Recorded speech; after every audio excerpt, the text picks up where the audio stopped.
J'ai le grand plaisir d'accueillir son Excellence, le Cheikh Mujibur Rahman, et je l'invite à venir à la tribune pour s'adresser à l'Assemblée générale. Avec la permission de l'Assemblée générale, je demande au chef du protocole d'aller chercher le Cheikh Mujibur Rahman, Premier ministre du Bangladesh.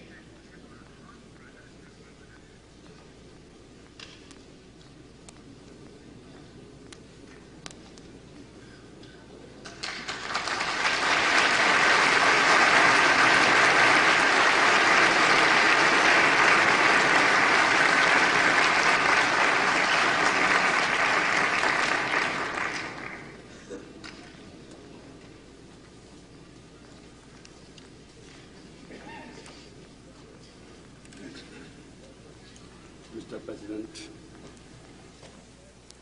সম্মানিত প্রতিনিধিবৃন্দ, ভদ্র মহিলা ও ভদ্র মহোদয়গণ, আজ এই মহান পরিষদে আপনাদের সামনে দুটো কথা বলার সুযোগ পেয়ে আমি নিজকে ভাগ্যবান মনে করছি। মানব জাতির এই পার্লামেন্টে বাংলাদেশের ৬৭ কোটি মানুষ প্রতিনিধিত্ব লাভ করায় আপনাদের মধ্যে যে গভীর সন্তোষের ভাব আমি লক্ষ্য করেছি, আমিও তার অংশীদার। বাঙালি জাতির জন্য এটা এক ঐতিহাসিক মুহূর্ত, কারণ তার আত্মনিয়ন্ত্রণের অধিকার অর্জনের সংগ্রাম আজ বিরাট সাফল্য দ্বারা চিহ্নিত। একটি স্বাধীন দেশের স্বাধীন নাগরিক হিসাবে মুক্ত সম্মানজনক জীবনযাপনের অধিকার অর্জনের জন্য বাঙালি জাতি বহু শতাব্দী ধরে সংগ্রাম চালিয়ে এসেছে। তারা চেয়েছে বিশ্বের সকল জাতির সঙ্গে শান্তি ও সৌহার্দ্যের মধ্যে বসবাস করতে। জাতিসংঘ সনদে যে মহান আদর্শের কথা বলা হয়েছে তা আমাদের জনগণের আদর্শ, এবং এই আদর্শের জন্য তারা চরম ত্যাগ স্বীকার করেছেন। এমন এক বিশ্ব ব্যবস্থা গঠনে বাঙালি জাতি উৎসর্গীকৃত, যে ব্যবস্থায় সকল মানুষের শান্তি ও ন্যায় বিচার লাভের আকাঙ্ক্ষা প্রতিতৃপ্ত হবে। এবং আমি জানি আমাদের এই প্রতিজ্ঞা গ্রহণের মধ্যে আমাদের লাখো লাখো শহীদের বিদেয়ী আত্মার তৃপ্ত নিহিত রয়েছে। আমাদের জন্য বিশেষ সৌভাগ্যের কথা, বাংলাদেশ বিরাট চ্যালেঞ্জ মোকাবেলা করার কাজে যেসব দেশ ও জাতি বাংলাদেশকে সাহায্য করেছেন, আমি তাদেরও আমার আন্তরিক ধন্যবাদ জানাই। জাতিসংঘে আমাদের আসন গ্রহণকে যারা অভিনন্দন জানিয়েছেন, আমি তাদেরও বাংলাদেশের জনসাধারণের আন্তরিক ধন্যবাদ পৌঁছে দিচ্ছি।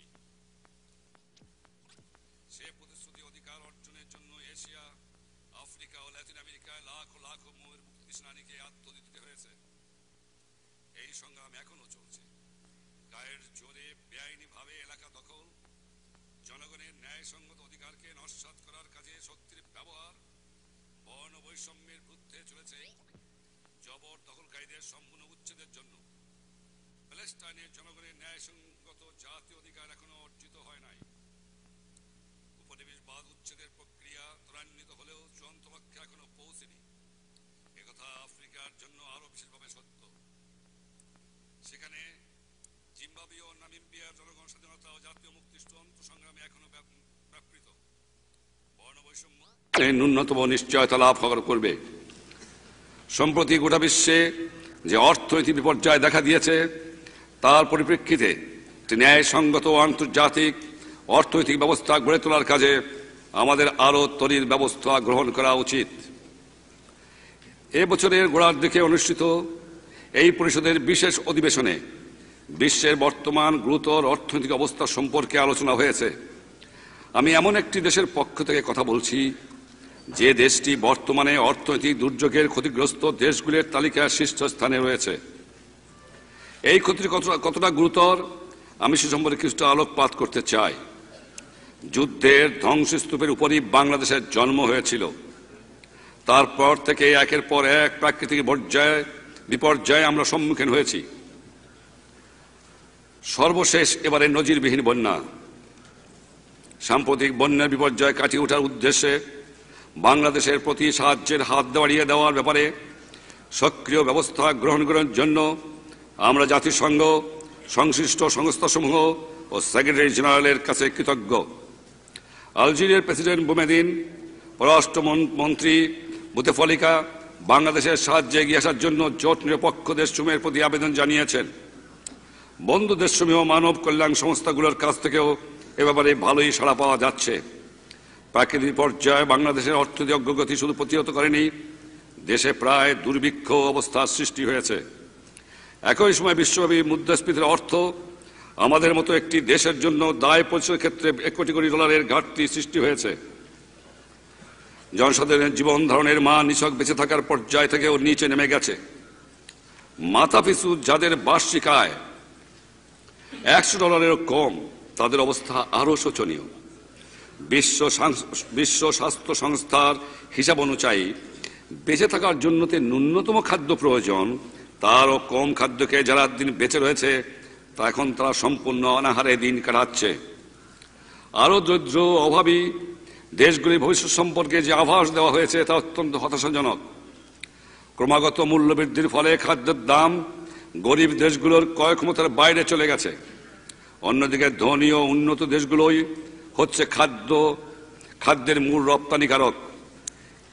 কৃষি যন্ত্রপাতি ও উপকরণের অসম্ভব দাম বাড়ার ফলে গরিব দেশগুলোর খাদ্য সংসম লাভের চেষ্টাও তেমন সফল হতে পারছে না।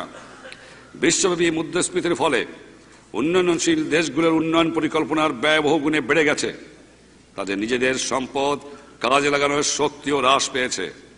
ইতিমধ্যেই যেসব দেশ দরিদ্র ব্যাপক বেকার সমস্যায় ভুগছে তারা তাদের অতি নগণ্য উন্নয়ন পরিকল্পনাগুলোকেও কেটে সেটে কলবর ছোট করতে বাধ্য হয়েছে। এই পরিকল্পনাগুলো বাস্তবায়িত হলে মাত্র 5 থেকে 6% হারে বর্ধিত আয় বৃদ্ধির সম্ভাবনা ছিল। বিশ্বের সকল জাতি ঐক্যবদ্ধভাবে এই পরিস্থিতির মোকাবেলা করতে অগ্রসর না হলে মানুষের দুঃখদশারা এমন বিরাট আকার ধারণ করবে, ইতিহাসে যার তুলনা পাওয়া যাবে না। অবশ্য বর্তমানে অসংখ্য মানুষের পুঞ্জীভূত দুর্দশার পাশাপাশি মুষ্টিমেয় মানুষ যে অভূতপূর্ব বৈশ্বিক সমৃদ্ধি ও সুখ সুবিধা ভোগ করছে তার তুলনা ইতিহাসে বিরল। এই অবস্থার পরিবর্তন ঘটাতে পারে আমাদের মধ্যে মানবিক ঐক্যবোধ, ভ্রাতৃত্ববোধের পুনর্জাগরণ, পারস্পরিক নির্ভরশীলতার স্বীকৃতি বর্তমান সমস্যার যুক্তিসঙ্গত সমাধান ঘটাতে সক্ষম। বর্তমান দুর্যোগ এড়াতে হলে অবিলম্বে ঐক্যবদ্ধ প্রচেষ্টা দরকার। বর্তমানের মতো এত বড় চ্যালেঞ্জ মোকাবেলা জাতিসংঘ অতীতে কখনো করেনি। এই চ্যালেঞ্জ হচ্ছে একটা ন্যায়সঙ্গত আন্তর্জাতিক অর্থব্যবস্থা আর সৎ প্রতিবেশী সুলভ সম্পর্ক প্রতিষ্ঠার চেষ্টা চালিয়ে যাবে।